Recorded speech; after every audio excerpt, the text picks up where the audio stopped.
Okay, so this is a article from Out of Cards that basically talks about what cards should be buffed, and I want to go over cards I think should personally be buffed, the cards in this article, why I think that they are good or bad buffs, and then just my thoughts on buffs overall. So let's just jump into it. The first one is Augmented Porcupine. I don't think that changing the attack from 2 to 3 is a good idea, because that is the suggested buff. I think that that is a bad idea, because if you make this a 3-mana 3/4 that minimum does 3 damage as well, like on top of it, I think that that's just too strong. Like, obviously it's a little bit more random than something like Mancrick, which gets you a minion and slams the face, but it's still a very aggressive tool that can be buffed to do more damage. It can have its Death Rattle copied by the Lion, and I think that this doesn't address the issue with Death Rattle Hunter. I think Death Rattle Hunter needs more tools just in general, like to help survive, as opposed to another tool to do even more damage. And I think that the Augmented Porcupine, if it said randomly split among all enemy minions, not all enemies, I think it would be better, because it would be a control tool that you could play to help you survive to get to cards like Jewel of N'Zoth and the Dark Moon Tonk and what other big late game death rattles you're trying to play. But the problem is this can go face, so it could very easily be used as an aggressive tool in, say, a Face Hunter deck. And let's say you also run the Warsong Wrangler, the 4-mana 3/4 that draws a minion, gives it +2/+1. You just put this on the Porcupine, and all of a sudden it's a 3-mana 5/5 that does 5 damage to face, and has a Death Rattle you can copy off of the Lion, the Mock Lion, which could be very, very dangerous. And again, I think that Death Rattle Hunter needs different cards. I think it needs more love in the form of a little bit more draw, or an extra way of triggering death rattles to make sure things can trigger more consistently, and you can get more value out of it. I don't think it needs more stats, because Hunter is already a very high statted efficient class. So going down the list, we go to the caravans, and there are 2 or 3 effective buffs that you could do to this. And the first one is changing the health of all of the caravans to 4. And I don't think that's a good change, because it's the same problem I have with Crab Rider. I think Crab Rider is problematic because it survives on the board long enough to get pumped and snowball. And I think that if you made these 4 health, it would make them potentially snowball. However, the effect does happen at the start of your turn, which is kind of weak. And even if it was 4 HP, let's just say I'm overestimating how powerful the 4th HP would be. Even if it does survive for a whole turn, you're still probably only going to get the ability once or twice. So even if you buff up the card, it still feels a little bit clunky to me.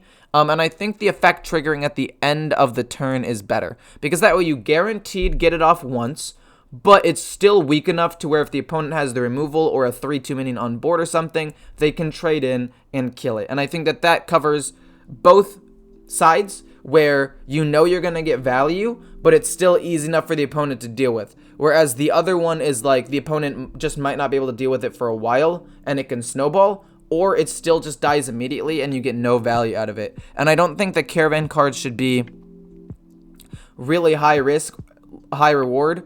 I think they should be medium cards, right? Cards that are just potentially good in general, good tempo plays. And other than the Paladin caravan, I think all of these other caravans would help the classes immensely. Priest, Shaman, and Warlock are I think the 3 worst performing classes in the game right now. I can actually check this real quick to just see. Hearthstone replay. Okay, sorry, there's Druid and Demon Hunter, but Priest and Shaman are 2 of the worst performing classes, and Warlock isn't doing too great either. And those are what 3 of the caravans would do. They would help those 3 classes and push interesting archetypes. This would push Murloc Shaman and give it draw, which would be sick. And Warlock would push Zulok, which I think would be really, really interesting. So overall, I think the caravan change, the one I think would be best is changing the effect to trigger at the end of the turn, so that way you know you get it at least once. And if they can't deal with it immediately, maybe you get a second time, but the health is only 3, so you're probably not going to get it to activate more than 2 times. Going down to Shaman, however, is a very interesting one, because I think that Shaman's biggest issue is a lack of draw. And this doesn't talk about draw really that much at all. It talks about Tidal Surge and Lady Vosh, the prime for Shaman, which, you know, are fine. And I've talked about Title Surge before. I actually did talk about this card.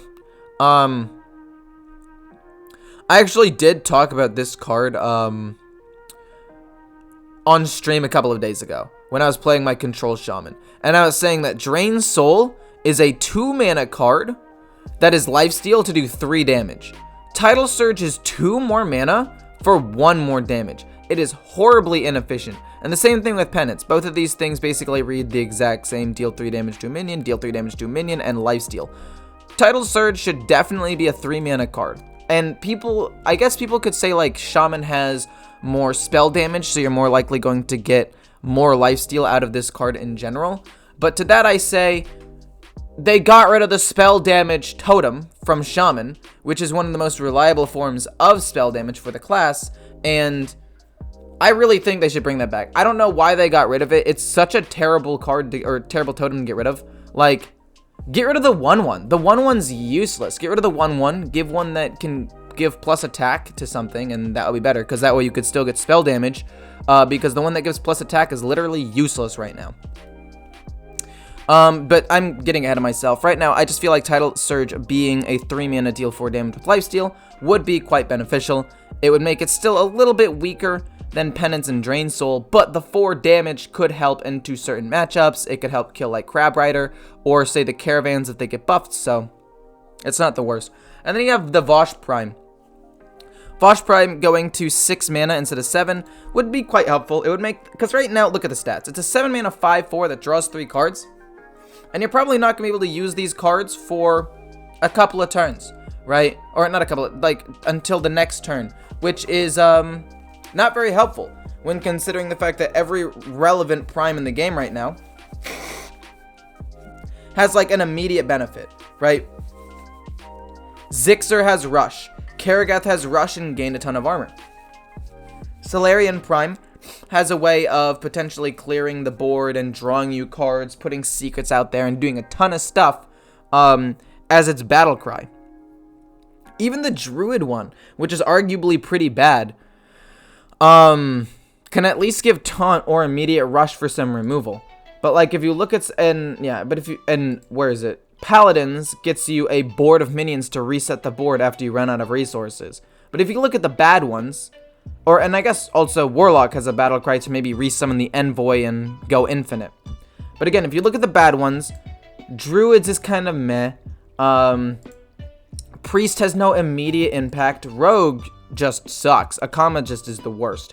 And Lady Vosh doesn't have that much immediate impact. So, lowering the mana cost would mean that, 1, you're able to play the cards you draw 1 turn sooner, or 2, it's lower cost, so if you draw them, and say you play this on turn 10, you're more likely going to be able to play the cards that you end up drawing. So overall, I think that buffing it to 6 mana would be good, but it doesn't address the actual changes, or actual problems of Shaman, which is a lack of draw, no real like synergy with Overload, or very little, which means Overload is like every single time just a bad mechanic.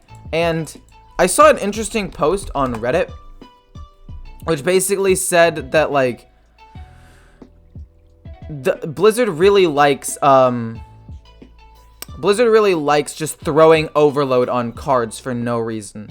And they were saying that the Paladin card that is a 6 mana 3/3 weapon that summons you the 6/6 taunt elemental, if you put that in Shaman, they just slap 1 or 2 Overload on it because it's Shaman's thing. And I think Overload is way too overused, and there are no like benefits to having it, if that makes sense. Because other than Landslide, which I think is a really well-designed card, where if you're overloaded, normally it's kind of bad, but like sometimes it would be good, because if you're overloaded now, it does extra damage. I think there needed to be more cards like that, or more interactions with the Overload itself.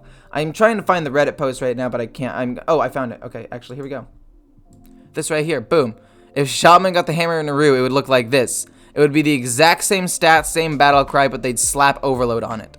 And I feel like that's a good representation of what Blizzard does to Shaman, so if they're going to do that, there needs to be more stuff geared towards overload, like more stuff that triggers if you have Overload, or ways to, use overload mana crystals. Like this card costs 4 mana, but can also, like, in parentheses, can also use overloaded mana crystals or something like that. I feel like that'd be really interesting. Or just card draw, because card draw is really, really, really important. Like a 2 mana draw 1, or and like if overloaded, draw 2. I feel like that would just be interesting. And then scrolling down, we got Deck of Chaos. Deck of Chaos, I think, is a pretty useless card. I think that changing the cost from 6 to 5 and having the cost not be limited to minions in the deck currently, but potentially be used on minions that are put into your deck later, would help Envoy Rustwicks and the Infinite Warlock deck type quite a bit. But I think it's still too slow and weak to play it on turn 5 and do basically nothing into a meta that has Paladin, Hunter, Rogue, and Mage that can kill you by turn 6 or 7. Having Deck of Chaos be your turn 5 or turn 6 play is just too slow. So unless those very fast aggressive decks are nerfed, I don't think Deck of Chaos will even see play with the buffs. And then the last thing is Alar, and making it either A, have Rush, or have the ability trigger at the end of each turn. And I think I like at the end of each turn a little bit more, because that would buff the card a lot. Because right now, you can just, like, kill this card, and then not have to worry about it for a whole turn, because you know it's not going to attack you. So you can just kill it once with the Death Rattle, and then leave the Ashes of Alar up, because you know it's not going to do anything. But if you make it like an actual threat that can attack at the start of the next turn, because the ability activates at the end of the turn, not at the start of your turn, I feel like that would just be better. It would help buff Elemental Shaman, which is pretty weak, Elemental Mage, which is weak, but it's also a card that's kind of weak still and wouldn't be used in every single deck. I could see it being used in some aggressive decks, though, for sure. Like maybe squeezed into a Hunter, because a sticky 7/3 minion for 5 mana could be kind of powerful. I don't know. I'm just spitballing ideas here. But like I'm saying, I don't think it would be powerful enough to just throw into several decks. But like elemental decks would really be able to use this. Like, it would actually be a good change. Or giving it Rush to make it a control tool would be potentially good as well. And that is about it. In terms of all of this stuff, I don't think that buffs will really do that much. Like, even if we buffed Shaman and buffed both of these cards, and then also buffed the Alar, and buffed Tiny Finn's Caravan, I don't think that that would make Shaman relevant still. You could buff every single Shaman card on this list, and I don't think that would make it as strong as Hunter, Warrior, Paladin, or Mage right now. And that's why I don't think buffs are that good. I think you need to nerf the things way up here. Because if you have like 7 decks here and 2 decks way up here, buffing a couple of these makes it look a lot, or doesn't change the look at it. But if you nerf the ones way up here and all of them are like pretty evenly spaced rather than like boom, boom, I think that just makes for a healthier meta and one that's more fun. But that is basically, I hope you guys enjoyed the video. If you did, feel free to like, comment, subscribe. I really enjoy doing these kind of conversations with you. I have other ideas about how to like rework Shaman, a more detailed video about why buffs suck, more detailed video about like guides or things that would change about Hearthstone just in general. So if you guys want to see that, please let me know. I'd be happy to make them for you. I want to do a couple of discussion videos because I think discussion videos are fun. And I will see you guys in the next one.